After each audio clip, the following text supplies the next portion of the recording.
Hello students, कैसे हो आप सभी। एक बार फिर हम हाजिर हुए हैं आपके लिए पेयर ऑफ लीनियर इक्वेशंस का चैप्टर लेकर के।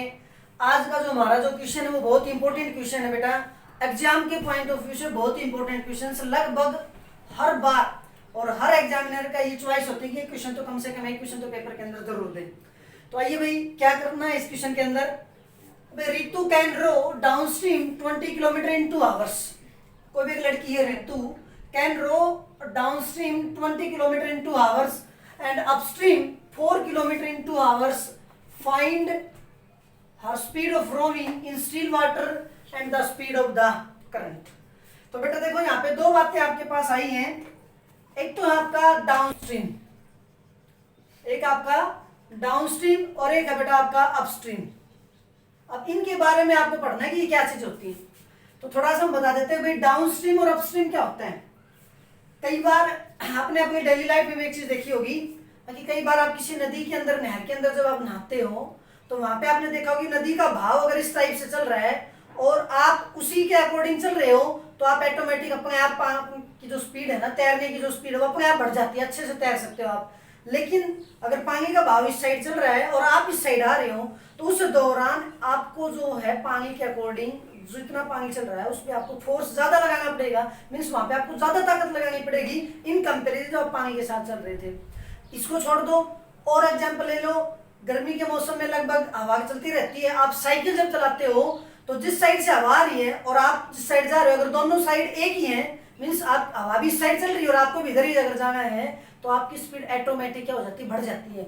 लेकिन अगर आपको इस साइड आना और हवा इस साइड चल रही हो, इसका मतलब इस साइड से ही हो दोनों। अब इस साइड से जब बात आएगी तो इस केस में आपके पास क्या होगा, दोनों का टकराव होगा। दोनों का जब टकराव होगा तो उस केस में आपने देखा होगा कि आपको ज्यादा प्रेशर लगाना पड़ता है, ज्यादा फोर्स लगाना पड़ता है, कि आपको ज्यादा ताकत लगानी पड़ती है और आगे अपने स्थान तक पहुंचने के लिए। तो वही बात यहाँ पे कि भाई डाउनस्ट्रीम और अपस्ट्रीम। तो डाउनस्ट्रीम और अपस्ट्रीम क्या होता है कि जो धारा जो होती है, मीन्स अगर मान लिया जाए हवा, जो हवा की स्पीड बात करें, अगर हम हवा के अकॉर्डिंग चलते हैं तो वो तो होती है डाउनस्ट्रीम, और अगर हम हवा की विपरीत चलते हैं वो होता है बेटा आपका अपस्ट्रीम। मीन्स इसको तो बोलते हैं डाउनस्ट्रीम को तो बोलते हैं धारा के साथ, धारा के साथ, और बेटा ये होता है धारा के विपरीत, धारा के विपरीत। तो भाई यहाँ पे ये बात इंपॉर्टेंट है, समझ गए भाई।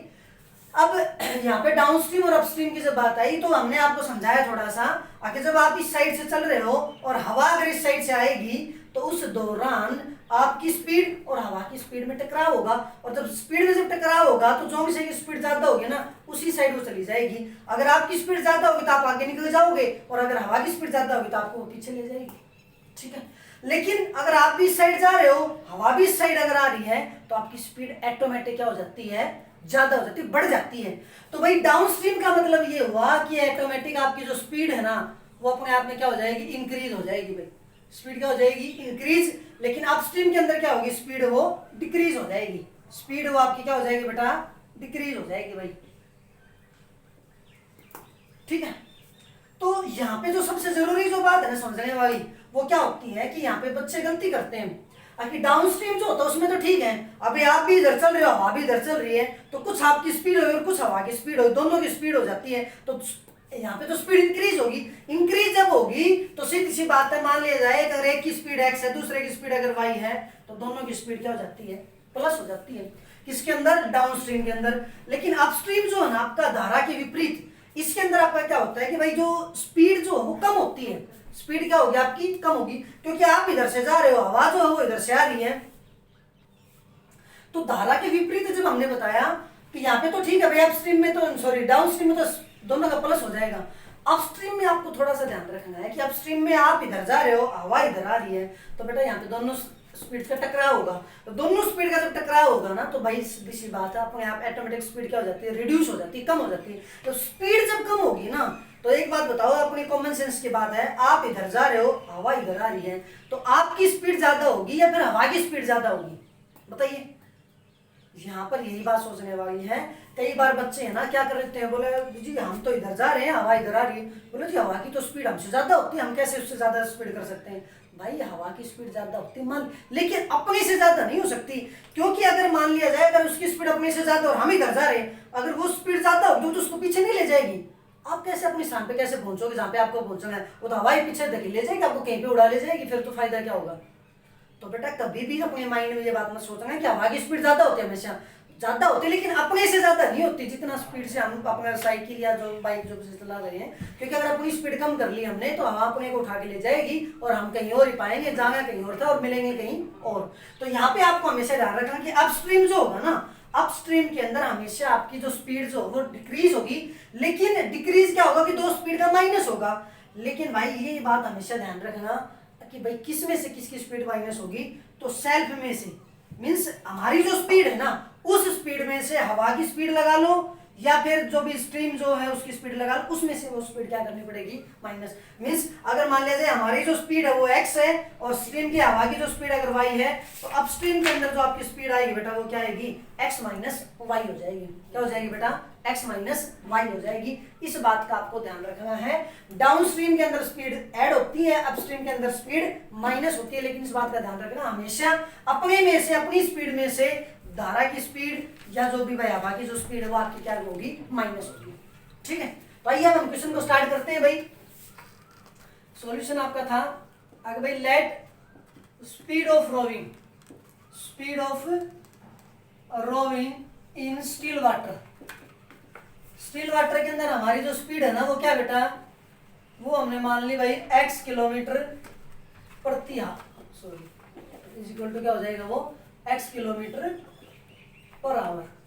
ठीक है, उसी तरह speed of current, speed of current, speed of current का मतलब क्या है बेटा, यहाँ पे वो बिजली वाला करंट नहीं है भाई, स्पीड ऑफ करंट का मतलब जो स्ट्रीम जो थी, झरना जो था, धारा जो थी नदी जो है उसकी स्पीड है ये स्पीड ऑफ करंट। वो हमने क्या मान लिया बेटा, y kilometre per our, y kilometre per our. तो भाई y किलोमीटर पर आवर जब हमने मान ली, तो अब हम यहाँ पे क्या करेंगे, एक बार तो स्पीड लेंगे डाउनस्ट्रीम की और एक बार स्पीड लेंगे अपस्ट्रीम की। तो भाई resultant speed, resultant speed in downstream, resultant speed in downstream, downstream के अंदर रिजल्टेंट स्पीड, और रिजल्टेंट स्पीड किसके अंदर आ जाएगी बेटा, ये resultant speed in upstream, resultant speed in upstream. ठीक है भाई, रिजल्टेंट स्पीड इन अपस्ट्रीम। तो यहां से आपके पास क्या आएगा बेटा कि भाई डाउनस्ट्रीम के अंदर हमने क्या बताया, यहाँ पे डाउनस्ट्रीम के अंदर दोनों स्पीड का क्या होगा, प्लस। प्लस में आप आगे पीछे कर सकते हो, कोई बात नहीं, चल जाएगा, लेकिन हमेशा एक ही पैटर्न याद रखो, हमेशा अपनी स्पीड में से पानी की या झरना जो भी है या हवा जो उसकी स्पीड माइनस या प्लस होगी, तो हमेशा क्या कर देंगे, x plus Y kilometre per hour. ठीक है भाई, लेकिन स्पीड इन अपस्ट्रीम, अपस्ट्रीम की जब बात होगी तो अपस्ट्रीम के अंदर क्या बताया हमने, अगर उसकी स्पीड माइनस होगी, उसकी स्पीड क्या होगी, माइनस। स्पीड जब माइनस होगी तो इसका मतलब क्या हो जाएगा, x minus Y kilometre per hour, x kilometre, x minus Y kilometre. x अपनी स्पीड थी, y झरने की स्पीड थी, करंट की स्पीड थी। बेटा यहाँ पे कई बच्चे है ना रट्टा मार लेते हैं इस क्वेश्चन के, और रट्टा क्या मारते हैं भाई, डाउनस्ट्रीम में तो x प्लस वाई होगी और अपस्ट्रीम में क्या होगी, x माइनस वाई। और यहाँ पे है ना वो क्वेश्चन जब स्टार्ट करते हैं तो ये स्पीड जो हमने स्टील वाटर की जो स्पीड मांगी थी वो तो हमने मान रखी है x, और तुम उसको मान लेते हो y, और स्टील वाटर की जो स्पीड है वो तो हो जाती है y और करंट की स्पीड हो जाती है x, और फिर भी तुम x माइनस वाई कर देते हो। तो रट्टा नहीं मारना है, आप अपनी स्पीड कुछ भी मान लो, करंट की स्पीड कुछ भी मान लो, बस इस बात का ध्यान रखना है अपनी स्पीड में से करंट की स्पीड माइनस होगी, इस बात का ध्यान रखना है। ठीक है, अब आओ दूसरी बात। अब यहाँ पे क्वेश्चन दे रखा था कि भाई डाउनस्ट्रीम के अंदर हमारी डिस्टेंस दे रखी है, हमारी टाइम दे रखा है, अपस्ट्रीम के अंदर भी हमें टाइम दे रखा है और हमें क्या दे रखा है, डिस्टेंस दे रखी है। यहाँ पे हमारे पास हमने अपस्ट्रीम की स्पीड भी निकाल ली, तो अपस्ट्रीम की जब हमारे स्पीड निकाली तो हमारे पास एक टाइप से स्पीड भी होगी अपस्ट्रीम की, डाउनस्ट्रीम की, और अपस्ट्रीम डाउनस्ट्रीम का डिस्टेंस भी होगी और टाइम भी होगा। तो भाई आपके पास सभी को पता है कि एक वैल्यू होती है आपके पास, डिस्टेंस जो किसके बराबर होती है भाई, डिस्टेंस का फॉर्मूला होता है, क्या होता है भाई, डिस्टेंस किसके बराबर होती है, speed into time, speed into time. तो स्पीड इनटू टाइम अगर होगा तो टाइम की वैल्यू क्या आ जाएगी भाई, डिस्टेंस ओवर स्पीड आ जाएगा, डिस्टेंस ओवर क्या आ जाएगा, स्पीड आ जाएगा। कोई दिक्कत है, कोई दिक्कत नहीं, कर दोगे। ये बात समझ में आई कि नहीं आई कि डिस्टेंस का फॉर्मूला क्या था, स्पीड इनटू टाइम। स्पीड का तो डिस्टेंस ओवर टाइम होता है, तो किसी तरह लगा ले की बात है, स्पीड का तो डिस्टेंस ओवर टाइम या टाइम का तो डिस्टेंस ओवर स्पीड। तो बेटा यहाँ पे आओ, आपके पास आपकी डाउन स्ट्रीम के अंदर वो कितनी स्पीड बता रहा है 20 किलोमीटर, टाइम कितनी बता रहा है 2 आवर्स, और डाउन स्ट्रीम की स्पीड कितनी बेटा आपकी x प्लस वाई। तो ये फॉर्मूला लगाएंगे। तो अकॉर्डिंग टू क्वेश्चन में क्या आएगा, अकॉर्डिंग टू क्वेश्चन में आपके पास क्या आएगा, आगे डिस्टेंस कितनी है आपकी 20 किलोमीटर, डिस्टेंस कितनी है आपकी 20 किलोमीटर, स्पीड आपकी कितनी है भाई x plus Y is equal to time कितना है बेटा आपका 2 आवर्स, टाइम कितना बेटा आपका 2 आवर्स। तो भाई यहाँ पे आप इसको डायरेक्ट भी कैंसिल कर सकते हो, अदरवाइज क्रॉस मल्टीप्लाई करवा के कर लो। क्रॉस मल्टीप्लाई करवा के करोगे तो ये इधर मल्टीप्लाई करोगे तो 2 into X plus Y is equal to कितना हो जाएगा 20, 2 इधर मल्टीप्लाई में इधर जाएगा तो डिवाइड में जाएगा तो एक्स प्लस वाई की वैल्यू आ जाएगी बेटा 10। कोई दिक्कत यहाँ तक? अब यहाँ से कोई दिक्कत नहीं, तो बेटा अब आइए वापिस कि भाई आपके पास जो वैल्यू आपकी आई ये तो था डाउन स्ट्रीम का, अपस्ट्रीम का आपके पास क्या था, अपस्ट्रीम में आपके पास डिस्टेंस कितनी बेटा 4 किलोमीटर, तो डिस्टेंस ओवर स्पीड आपकी कितनी अपस्ट्रीम की x minus Y is equal to time कितना है वही 2 आवर्स। तो फिर वही काम भैया, तो डायरेक्ट कट कर दो, डायरेक्ट नहीं करते समझ में नहीं आता तो क्रॉस मल्टीप्लाई करवा लो, 2 into X minus Y is equal to 4 और x minus Y is equal to कितना आ जाएगा 2। ये इक्वेशन 1, ये इक्वेशन नंबर 2 दोनों को यहाँ पे सोल्व कर लो। तो x minus Y is equal to क्या आ जाएगा 2, तो दोनों को क्या कर देते हैं बेटा ऐड कर देते हैं, क्योंकि y और y दोनों के कोएफिशिएंट सेम है, एक प्लस का एक माइनस का, तो y से y कैंसिल हो जाएगा, ये वैल्यू हो जाएगी बेटा 2x इज इक्वल टू 12 और x इज इक्वल टू कितना आ जाएगा बेटा 6। अगर x की वैल्यू 6 आ गई तो यहाँ किसी भी इक्वेशन में पुट कर दो, हमने इसको सेकंड इक्वेशन पुट कर दिया कि put in equation second, second equation में जब पुट करेंगे तो x की वैल्यू आ जाएगी 6 minus Y is equal to 2 और minus Y is equal to 2 minus 6 मतलब कि माइनस 4, और दोनों साइड से माइनस माइनस क्या हो जाएगा प्लस, तो y की वैल्यू कितनी आ जाएगी 4। y की वैल्यू अगर आपकी 4 आ गई, x की वैल्यू आपकी 6 आई थी, y की वैल्यू क्या आ गई आपकी 4, तो x आपने क्या माना थी, इसने क्वेश्चन में क्या डिमांड थी भाई, हर speed of rowing in still water, still water के अंदर उसकी स्पीड ऑफ रोइंग, तो स्टील वाटर के अंदर स्पीड ऑफ रोइंग कितनी आ जाएगी 6 और भाई स्पीड ऑफ करंट कितनी आ जाएगी 4।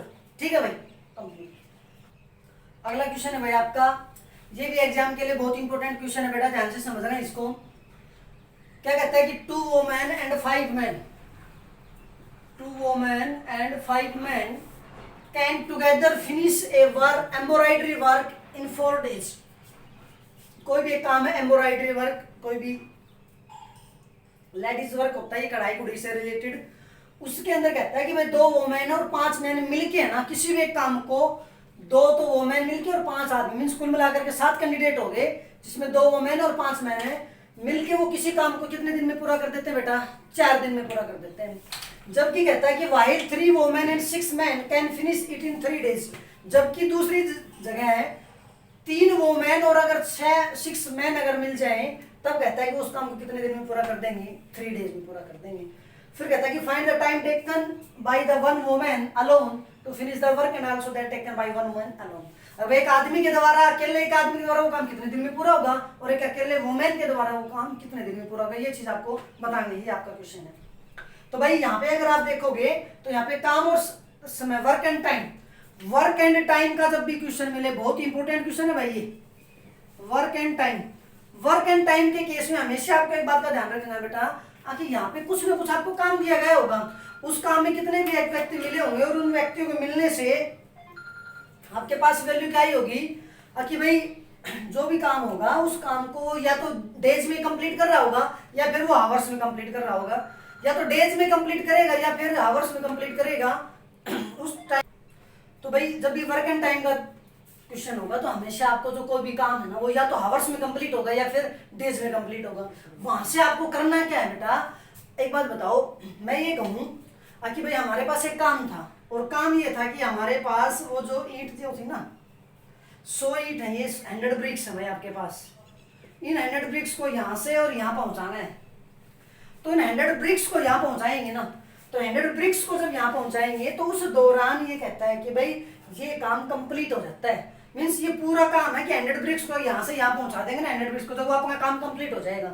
तो कहता है कि ये जो काम है ना वो 10 चक्कर में पूरा हो जाता है भाई, 10 टाइम्स में कंप्लीट हो जाता है। अब 10 टाइम्स इसका मतलब 10 चक्कर लगाए उन्होंने, 10 चक्कर में एक आदमी ने वो पूरी की पूरी 100 ईंट है वो कंप्लीट करके यहाँ से उठा के यहाँ रख दी, इसका मतलब 10 चक्कर में उसने कंप्लीट की है ना।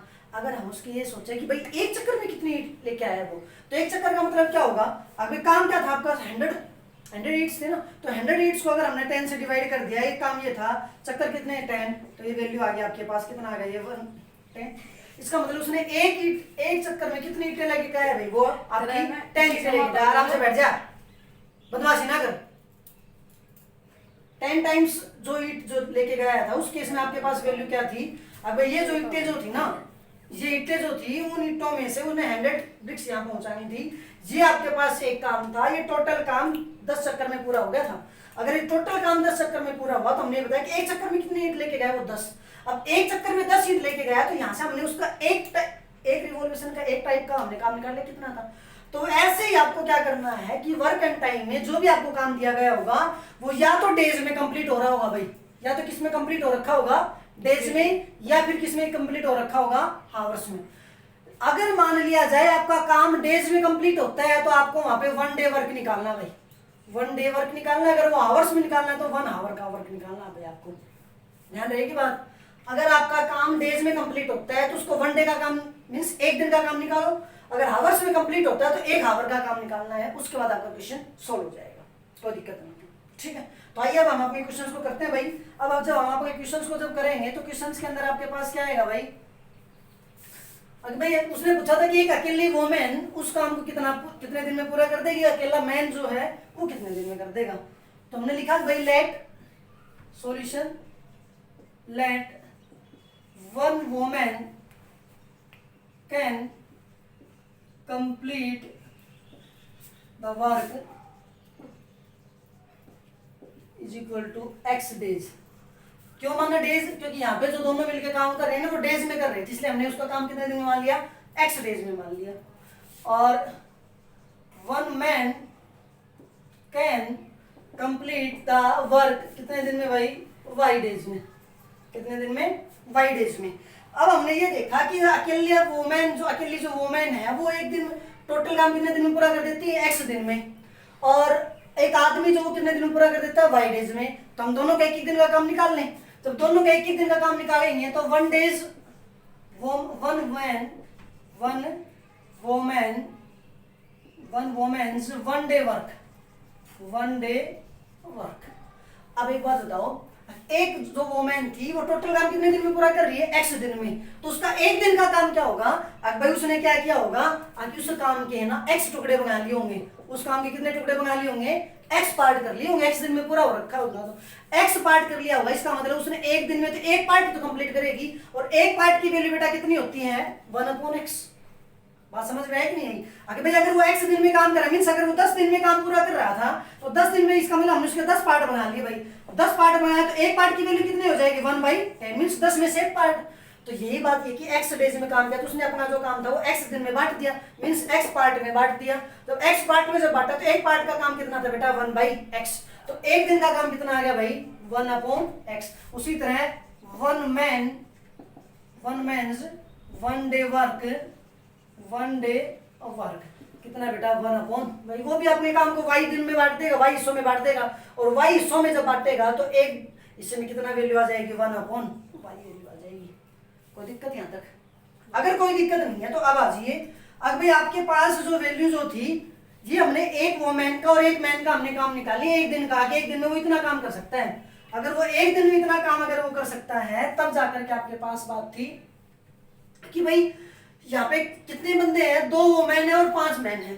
अब एक वोमेन जो है वो एक दिन में कितना काम करती है, 1/x। एक वोमेन करती ना, और वोमेन कितनी है, 2, तो एक का काम 1/x है, दूसरी का भी 1/x है, तो 1/x प्लस 1/x 2 मिल गए, तो एलसीएम सेम हो, कितनी वैल्यू आ गई, 2/x।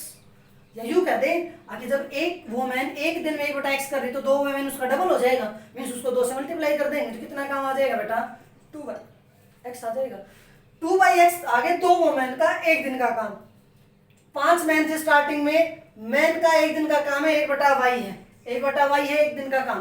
5 मिल गए तो 5 इसको क्या कर देंगे, मल्टीप्लाई, 5 से जैसे इसको मल्टीप्लाई करेंगे तो वैल्यू आ जाएगी बेटा 5/y, 5/y।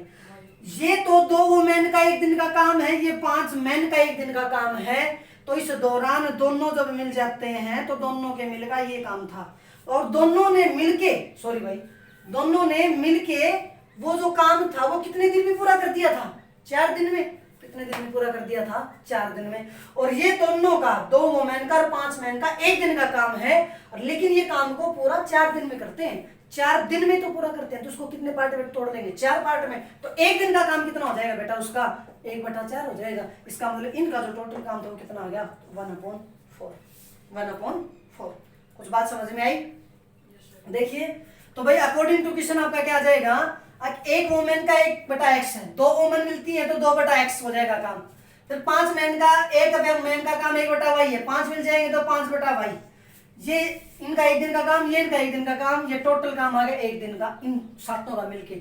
और ये सातों मिलके उस काम को कितने दिन में कर रहे थे? 4 दिन में। 4 दिन में कर रहे थे, समझ 4 पार्ट करेंगे तो 1 दिन का काम उनका कितना हो जाएगा? 1/4। तो ये दोनों का और ये भी काम दोनों का ही है, इसका मतलब इसके बराबर आ गया। कोई दिक्कत यहाँ तक? अब अगर कोई दिक्कत नहीं तो अब दूसरा ले लो। अब की बार कहते हैं कि 3 वोमेन एंड 6 मैन। तो 3 वोमेन है तो क्या आ जाएगा? 3/x, और 6 मैन है तो बचा आ जाएगा 6/y इक्वल टू कितना आ जाएगा? 1/3। अब बोलो कोई दिक्कत हो तो? कोई दिक्कत नहीं। अब अगर कोई दिक्कत नहीं तो बेटा आपका काम जो है वो बहुत ही सिंपल हो चुका है। अब ये क्वेश्चंस जो हैं, इन क्वेश्चंस को हमें सोल्व करना अच्छे से आता है। इनको सोल्व कैसे करेंगे वो हमने आपको बता रखा है, कैसे आप सोल्व करोगे। तो कैसे सोल्व करोगे इनको? या तो डायरेक्ट सोल्व कर दो। डायरेक्ट में अगर आपको दिक्कत आती है तो बेटा आपको क्या करना पड़ेगा? पुट करना पड़ेगा। तो पुट करवा लो, यहाँ पे 1/x इक्वल टू u ले लो, और 1/y इक्वल टू क्या ले लो? v। तो ये जो वैल्यू बेटा आपकी, ये वैल्यू आ जाएगी 2u प्लस में 5v इक्वल टू 1/4। 4 इधर आ जाएगा, ये हो जाएगा 8u प्लस में 20v इक्वल टू 1। ये आ गया आपके पास इक्वेशन नंबर 1। उसी तरह दूसरी के अंदर जब सोल्व करोगे तो ये जो वैल्यू है आपकी, ये आ जाएगा 3/u plus 6/v equal to 1/3। Sorry भाई, सॉरी गलत होगा। हाँ 3/x था ना, तो 3/x पे क्या हो जाएगा? 3u हो जाएगा प्लस में 6v हो जाएगा इक्वल टू 1/3। तो ये वैल्यू आ गई बेटा 9u प्लस में 18v इक्वल टू 1। ये आ गई इक्वेशन नंबर 2। तो ये आपके पास 9u प्लस में 18v इक्वल टू 1। ये आ गया आपकी इक्वेशन नंबर 2। अब यहाँ से आपको आपने क्वेश्चन हमने सोल्व करना सिखा रखा है आपको, वहां से आपकी वैल्यू निकालनी आएगी आपको। अब u और v की वैल्यू आप कैसे भी निकाल सकते हो, आपकी मर्जी है, कौन सा भी एक मेथड लगा लो। तो यहाँ पे भाई दूसरा कोई मेथड लगाओगे तो थोड़ा सा कैलकुलेशन में टाइम लगेगा, हम इसमें क्रॉस मल्टीप्लाई का फॉर्मूला लगाते हैं। तो ये वैल्यू हम यहाँ लिख लेते हैं भाई 8u plus 20v equal to 1, और ये आ जाएगा बेटा 9u प्लस में 18v इक्वल टू 1। ये वैल्यू हम इसको सोल्व कर लेते हैं भाई। यहाँ पे जब सोल्व करेंगे तो ये u हो जाएगा, यहाँ पे v हो जाएगा, यहाँ पे कितना आ जाएगा? -1। तो बेटा u की वैल्यू निकालोगे, इसको दबा देंगे, इन दोनों की मल्टीप्लाई, ये आ जाएगा 20 माइनस में 18, इन दोनों की मल्टीप्लाई, बीच में फिर माइनस, फिर इनके मल्टीप्लाई। फिर v के लिए पहले इधर से मल्टीप्लाई, 1 की 9 के साथ 9 माइनस में 1 की 8 के साथ, फिर इधर से -1, 8 की 18 के साथ 144 माइनस में इसके साथ करेंगे तो 180। तो दिक्कत? अगर कोई दिक्कत नहीं तो u की वैल्यू बेटा कितनी आ गई? u अपॉन में ये आ जाएगा 2, यहाँ से करोगे v अपॉन में 1, और यहाँ से सॉल्यूशन करोगे तो बेटा ये आ जाएगा -1। यहाँ से सोल्व दो भाई, माइनस करो तो 10 में से 4 6, और 7 में से 4 गया तो 36, और माइनस बचेगा, माइनस माइनस प्लस, तो u अपॉन 2 इक्वल टू क्या आ जाएगा? 1/36। तो भाई इसको डायरेक्ट काट देते हैं, तो u की वैल्यू आ गई 1/18, और v की वैल्यू आ गई बेटा 1/36। u की वैल्यू 1/18 और v की वैल्यू आ गई 1/36। लेकिन u की वैल्यू 1/18 और v की वैल्यू 1/36, u हमने किसके बराबर माना था? 1/x के। तो u की वैल्यू 1/18, मतलब कि 1/x की वैल्यू कितनी आ गई? 1/18, मींस x की वैल्यू बेटा कितनी आ गई? 18। उसी तरह v की वैल्यू थी 1/36, v था 1/y इक्वल टू 1/36। सोल्व करोगे तो y की वैल्यू कितनी आ जाएगी बेटा? 36। इसका मतलब एक अकेले वोमेन ने कितने दिन में काम पूरा कर दिया? 18 डेज में, और एक मैन ने कितने दिन में कर दिया बेटा? वो 36 डेज में। कोई दिक्कत? अगला क्वेश्चन देखिए भाई, ये भी आपका बहुत ही इंपॉर्टेंट क्वेश्चन है, लगभग पेपर में आता है ये क्वेश्चन, क्योंकि आज जो भी क्वेश्चन करवाए ना सारे के सारे बहुत इंपॉर्टेंट क्वेश्चन है भाई। देखिए क्या कहता है कि Roohi travels 300 kilometre to her home partly by train and partly by bus. कोई भी एक लड़की है रूही, वो 300 किलोमीटर की जो डिस्टेंस है ना अपने घर से, वो 300 किलोमीटर की डिस्टेंस वो ट्रैवल करती है, अपने घर से चलती है वो, और किसी एक डेस्टिनेशन पे पहुंचती है जिसकी डिस्टेंस है वो 300 किलोमीटर है। हर home partly by train and partly by bus, means वो वहां पे पहुंचती है ना तो कुछ दूरी तो ट्रेन से ट्रेवल करती है और कुछ दूरी वो बस से ट्रेवल करती है। फिर कहता है कि she takes 4 hours if C travels 60 kilometre by train and the remaining by बस।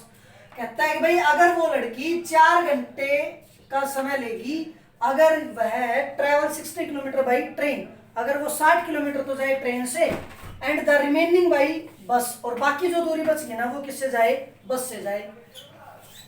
फिर दोबारा कहता है कि if C travels 100 kilometre by train, अगर वो 100 किलोमीटर जाए ट्रेन से एंड द रिमेनिंग बाई बस, अब की बार वो 100 किलोमीटर तो जाए ट्रेन से and the remaining by bus, C takes 10 minutes longer. इस क्वेश्चन के अंदर जो सबसे मेन बात है वो बस यही है, बाकी बात सबको समझ में आ जाती है। अगर भाई and the remaining by bus C takes 10 minutes longer, कि अब की बार अगर वो 60 के बजाय 100 किलोमीटर जाएगी ना ट्रेन से एंड बाकी जाएगी बस से, तब उसको she takes 10 minutes longer, 10 minute longer. Longer का मतलब वैसे तो क्या होता है, लंबा, बट यहाँ पे लॉन्गर का मतलब क्या निकलता है भाई, ज्यादा। 10 मिनट उसको ज्यादा लगेंगी अगर वह 100 किलोमीटर तो जाएगी ट्रेन से और 60 किलोमीटर सॉरी बाकी जाएगी वो बस से जाएगी। तो कहते हैं कि find the speed of the train and the bus separately, दोनों की आपको स्पीड निकालनी, बस की भी और ट्रेन की भी स्पीड बतानी क्या आएगी भाई। क्वेश्चन समझ में आ गया, कोई दिक्कत? आइए तो भाई सॉल्यूशन आपका हमने मान लिया कि लेट स्पीड ऑफ ट्रेन वो मान लिया हमने x किलोमीटर पर आवर, और स्पीड ऑफ बस हमने मान ली y किलोमीटर पर आवर, दोनों की मान ली। अब देखो भाई वही काम आपके पास, आपको क्या दे रखा है कि टोटल जो ये डिस्टेंस है ना ये 300 किलोमीटर की डिस्टेंस है भाई, इसमें से 60 किलोमीटर जो है ना वो तो स्टार्टिंग में तो है 60 किलोमीटर, ये तो जाती है ट्रेन से और बाकी जाती है बस से, तो बाकी कितनी बची, टोटल 300 थी ना, 60 इसने ट्रेन से ट्रैवल कर ली, बाकी कितनी बच गई 240। ये 240 किससे ट्रैवल करेगी बेटा, वो बस से करेगी। अब कहता है कि 60 किलोमीटर ट्रेन से, तो कुछ टाइम तो ट्रेन से लगेगा और कुछ टाइम क्या लगेगा बस से, और ये टोटल जो टाइम है ना इन दोनों का टाइम वो कितना है बेटा, 4 घंटे है।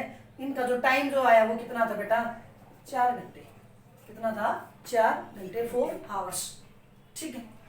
दूसरे केस में कहता है कि भाई अब की बार वो 60 के बजाय 100 किलोमीटर तो जाती है ट्रेन से और बाकी जाती है बस से, तो बाकी कितनी बच जाएगी, 200 बच जाएगी।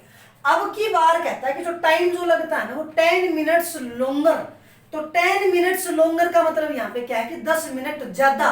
10 मिनट ज्यादा का मतलब अब भाई एक बार तो वो 60 और 240 के हिसाब से गई थी, 60 ट्रेन से 240 बस से, इस दौरान जब गई थी तो उस दौरान उसको कितना टाइम लगा था, 4 घंटे। तो इस 4 घंटे से 10 मिनट ज्यादा लगी हैं, इस 4 घंटे से 10 मिनट ज्यादा। इसका मतलब अब की बार उसको जो टाइम जो लगा है ना वो टाइम कितना लगा बेटा, 4 आवर और प्लस में 10 मिनट, प्लस में 10 मिनट। यहाँ पे बच्चे पता है गलती क्या कर देते हैं, कोई तो इस केस में जो टाइम है ना वो 10 मिनट मान लेता है, कोई इसको 10 आवर मान लेता है। इस टाइप से इस क्वेश्चन में यहाँ पे गलती होने के चांसेस होते हैं भाई, बाकी इस क्वेश्चन में कुछ नहीं है। जिसको ये बात समझ में आएगी कि 10 मिनट्स लॉन्गर, 10 मिनट लॉन्गर का मतलब 10 मिनट ज्यादा, किससे ज्यादा, पिछली बार जब वो गई थी तो उसको कितना टाइम लगा था, 4 घंटे, और अब की बार उसको कितना टाइम लग रहा है, 4 घंटे 10 मिनट लग रही है, ठीक है।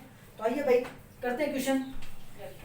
तो भाई देखो speed of the train x kilometre, speed of the bus y kilometre per our. अब एक बात बताइए, अगर दोनों केस का जो टाइम जो था, तो पहले केस में अकॉर्डिंग टू क्वेश्चन करते हैं सीधा, अकॉर्डिंग टू क्वेश्चन।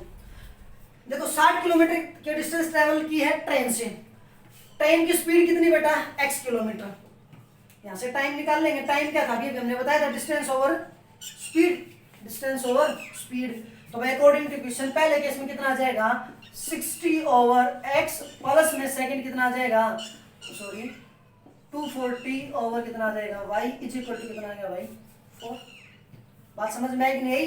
ये 60 किलोमीटर की डिस्टेंस थी, स्पीड उसकी x किलोमीटर पर आवर थी, तो ये तो पहले केस में ट्रेन के द्वारा टाइम लगा, ये दूसरे पहले केस में बस के द्वारा टाइम लगा। 240 किलोमीटर की डिस्टेंस थी, 240 किलोमीटर की डिस्टेंस बस से ट्रेवल की थी, इसलिए डिस्टेंस और स्पीड, ये डिस्टेंस और स्पीड बस की थी y किलोमीटर पर आवर।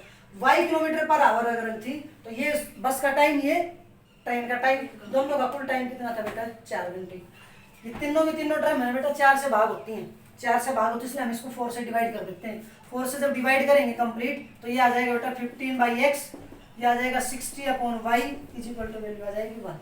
ठीक है, दोबारा जब केस था तो दोबारा केस में उसके पास वैल्यू क्या है बेटा, आखिर 100 किलोमीटर तो उसने ट्रेन से ट्रैवल की, बाकी किससे की है, बस से।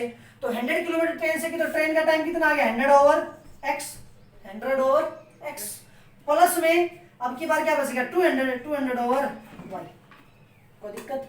यहाँ पर जो ना बच्चे क्या गलती करते हैं, ये ट्रेन का टाइम, ये बस का टाइम, टोटल टाइम आ गया, टोटल टाइम वो 10 मिनट लॉन्गर जो बता रहा था ना, उस 10 मिनट लॉन्गर को कई बच्चे तो क्या कर देते हैं, इसको 10 मान लेते हैं, कई इसको मान लेते हैं 10 आवर मान लेते हैं, कोई कुछ मान लेता है, कोई कुछ मान लेता है, लेकिन बेटा ये 10 मिनट है और यहाँ पे 10 मिनट का मतलब अब की बार टाइम 10 मिनट नहीं लग रहा, 10 मिनट ज्यादा लग रही है। ज्यादा का मतलब पहले तो 4 आवर लग रहे थे, अब की बार क्या लग रहे हैं 10 मिनट्स, 10 क्या लग रही है मिनट्स, और मिनट्स को जब हम आवर्स में कन्वर्ट करेंगे ना, तो मिनट्स को जब आवर्स में कन्वर्ट करेंगे तो 10 क्या आ जाएगा बेटा 60 आ जाएगा, 10/60। तो ये हो जाएगा 4 + 10/60। ये भी आवर्स में टाइम था तो इसको भी हमने टोटल किस में कन्वर्ट कर लिया, आवर्स में कन्वर्ट कर लिया। कोई दिक्कत किसी को? अगर दिक्कत नहीं तो बेटा देखो यहाँ से ये कैंसिल, अब ये वैल्यू बच गई आपके पास भाई 100/x प्लस में 200/y इज इक्वल टू 4 + 1/6। और बेटा यदि ये मिक्स फ्रैक्शन आपको सोल्व करने आती होगी अच्छे से, इन दोनों की मल्टीप्लाई करवा दो, जो भी मल्टीप्लाई उसके अंदर इसको ऐड कर दो, तो 24 और ये 1 ऐड करें कितना आ जाएगा बेटा 25/6। कोई दिक्कत? अब अगर कोई दिक्कत नहीं तो अब की बार ये दोनों की दोनों टर्म है सारी की सारी 25 से डिवाइड होती हैं। किससे डिवाइड होती है बेटा 25 से। अगर 25 से डिवाइड होती है तो 25 से इसको डिवाइड करवा दो। 25 से जब डिवाइड करोगे इसको तो 25 से डिवाइड करने के बाद वैल्यू आपके पास क्या बच जाएगी, अगर 25 से इसको डिवाइड कर दोगे ना तो ये वैल्यू बच जाएगी बेटा 4/x प्लस में 8/y इज इक्वल टू ये बच जाएगा 1/6। कोई दिक्कत? अब देखना बेटा यहाँ पे 15 है, यहाँ पे 60 है, वहाँ पे 4 और 8 है, तो कुछ बात बनने वाली है नहीं बनने वाली कोई बात नहीं, यहाँ पे पुट करवा लो 1/x is equal to u और 1/y is equal to v। इसको जब सोल्व करोगे तो ये वैल्यू आ जाएगी बेटा 15u प्लस में 60v इज इक्वल टू कितना आ गया भाई 1 आ जाएगा, इज इक्वल टू कितना आ जाएगा ये 1 आ जाएगा। ठीक है, अब यहाँ से जब इसको सोल्व करोगे यहाँ पे रखोगे तो ये आ जाएगा बेटा 4u प्लस में 8v इज इक्वल टू कितना आएगा 1/6। ठीक है, इसको थोड़ा सा और सोल्व कर लेते हैं, एलसीएम ले दे, इधर मल्टीप्लाई करवा दें, ये वैल्यू आ जाएगी 24u प्लस में 48v इज इक्वल टू 1। ये इक्वेशन 1 आ गई, इक्वेशन नंबर क्या आ गया आपकी सेकंड, इक्वेशन नंबर 1 और इक्वेशन नंबर सेकंड। यहाँ से अब हम इसको सोल्व कर लेते हैं भाई। वैसे तो सोल्व करोगे तो देखो मल्टीप्लाई डिवाइड करना पड़ेगा, लंबा काम जाएगा, सीधा हम यहाँ पे क्या कर लेते हैं क्रॉस मल्टीप्लाई का मेथड लगा लेते हैं। क्रॉस मल्टीप्लाई का जो मेथड जब लगाओगे तो देखना बेटा यहाँ से u, यहाँ से v और यहाँ से -1। तो थोड़ी देर के लिए थोड़ा सा समझना भाई, ध्यान से गलती मत कर देना, इसको दबाएंगे थोड़ी देर के लिए, हम इसको मिटा लेते हैं ताकि आपको कैलकुलेशन में दिक्कत ना हो।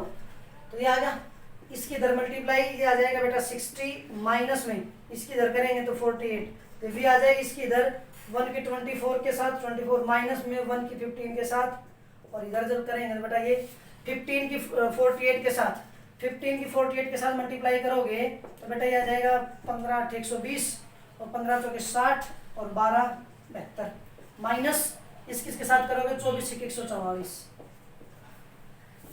ठीक है भाई, कोई दिक्कत?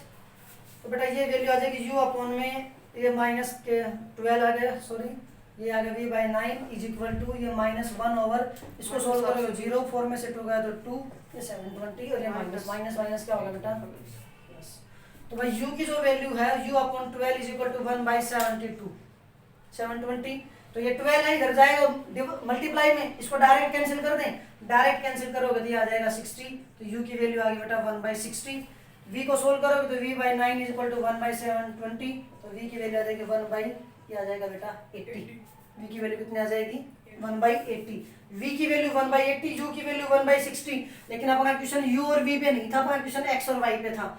u की वैल्यू हमने किसके बराबर मान रखी थी बेटा x के बराबर, किसके बराबर मानी थी x के बराबर, तो ये आ जाएगा u इज इक्वल टू 1/60 और u की वैल्यू बेटा 1/x इज इक्वल टू 1/60, तो x इज इक्वल टू कितना आ जाएगा 60, दोनों के क्रॉस मल्टीप्लाई करवाई तो तो x की वैल्यू कितनी आ गई बेटा 60, और भाई v की वैल्यू है 1/80 और v की वैल्यू थी 1/y इज इक्वल टू 1/80, तो क्रॉस मल्टीप्लाई करो तो y की वैल्यू बेटा कितनी आ गई 80।